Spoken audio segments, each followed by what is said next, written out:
군자의 사귐은 물과 같다. 군자의 사귐은 맑은 물과 같고 소인의 사귐은 꿀처럼 감미롭다고 했다. 군자와의 사귐은 담담하여도 친할 수 있지만 소인과의 사귐은 뜨거워도 쉽게 반목할 수 있다. 또 아무런 이유도 없이 자연히 형성된 관계는 아무런 이유도 없이 깨어질 수 있다. 중국의 전국시대에 진소왕이 백기를 장수로 하여 장평으로 군대를 보내 조나라의 40만 대군을 괴멸시킨 후 승세를 몰아 조나라의 도읍 한단을 겹겹이 포위했다. 조나라 왕의 아우평원군은 위나라 공자 신릉군의 매부였다. 조나라 왕이 사돈인 위나라 왕과 신릉군에게 서신을 보내 지원을 요청하자 위나라 왕은 장군 진비로 하여금 10만 대군을 이끌고 진격해 조나라를 지원하도록 했다. 이 소식을 들은 진소왕은 곧장 위나라로 사신을 보내 위협했다. 우리 진나라가 조나라를 함락시키는 것은 시간 문제요. 그 어떤 나라도 감히 지원군을 보내지 말 것을 경고하오. 지원군을 보낸다면 조나라를 멸한 후 곧장 군대를 일으켜 보복하겠소. 경고 서신을 받은 위나라 왕은 질겁하여 황급하게 진비에게 진군을 중지하고 앙성에서 주둔하라고 명령을 내렸다.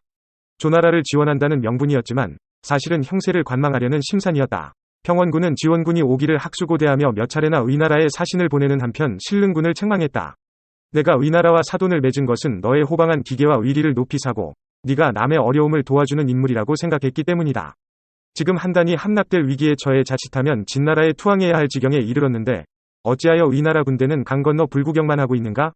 이렇고도 네가 위리 있는 사내대장부라고 할 수 있는가? 너의 누이는 성이 함락되어 포로로 잡힐까 두려워 하루하루를 눈물로 보내고 있다. 내 누이가 가련하지도 않단 말이냐? 신릉군도 속이 타기는 마찬가지였다. 하지만 몇 차례나 왕에게 진격을 간청했지만 진나라의 보복이 두려운 왕이 시종 묵묵부답으로 일관하고 있었다. 신릉군은 왕이 조나라를 지원할 생각이 없음을 알고 홀로 조나라를 구하기로 결심했다. 그는 문객들과 상의한 후 진나라 군대의 진영으로 돌진해 조나라와 운명을 같이 하기로 작정했다.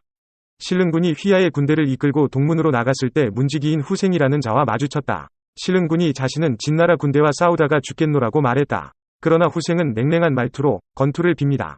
이 늙은이는 함께 갈 수가 없습니다. 라고 말할 뿐이었다. 후생과 헤어져 얼마쯤 갔을까? 신릉군은 아무래도 후생의 태도가 마음에 걸려 이렇게 중얼거렸다.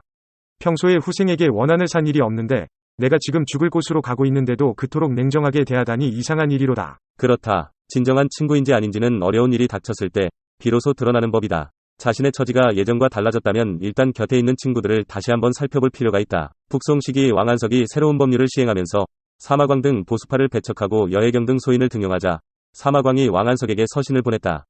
충성스러운 사람은 그대가 권력을 쥐었을 때 비록 그대에게 듣기 싫은 말을 하여 그대로 하여금 증오심을 품게 만들더라도 훗날 그대에게 도움을 줄 것이오. 하지만 아첨하는 간신배는 당장은 그대에게 순종하여 그대를 기쁘게 하더라도 그대가 권력을 잃음과 동시에 그대를 배신할 것이오. 과연 사마광의 예언은 그대로 들어맞았다. 왕안석이 재상직에서 쫓겨나고 여해경이 재상이 되자 여해경은 왕안석을 멸시하고 그것도 모자라 왕안석을 사지로 몰아넣었다.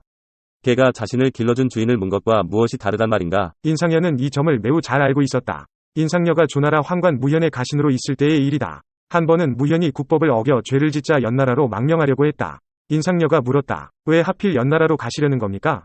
대왕을 수행하여 국경에서 연나라 왕을 만난 적이 있는데 그때 연나라 왕이 내 손을 잡으며 나와 벗이 되고 싶다고 말했소.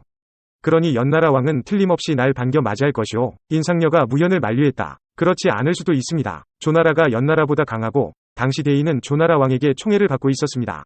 연나라 왕이 대인과 친구가 되고 싶다고 한 것도 그 때문입니다. 그러나 지금 군께서는 조나라에게 죄를 짓고 연나라로 도망가시려는 것입니다. 그러니 연나라는 조나라가 두려워 대인을 받아들이지 못하고 자칫하면 대인을 잡아 조나라로 압송할 수도 있습니다.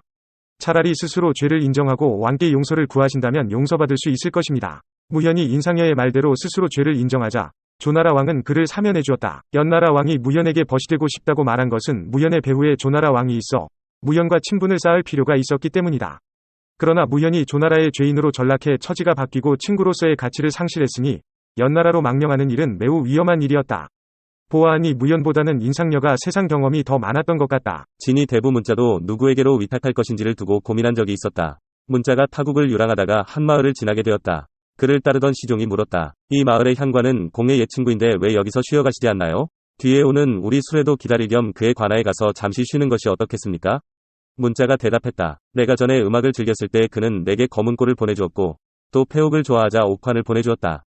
이처럼 그가 내게 영합한 것은 내게서 환심을 사기 위함이었다. 이번에는 그가 날 팔아 다른 사람의 환심을 사려 할까 두렵구나. 문자는 그 마을에서 머물지 않고 총총히 떠났다. 과연 뒤따라오던 부대의 수레는 그곳 향관에게 잡혀 진이 군주에게 바쳐졌다.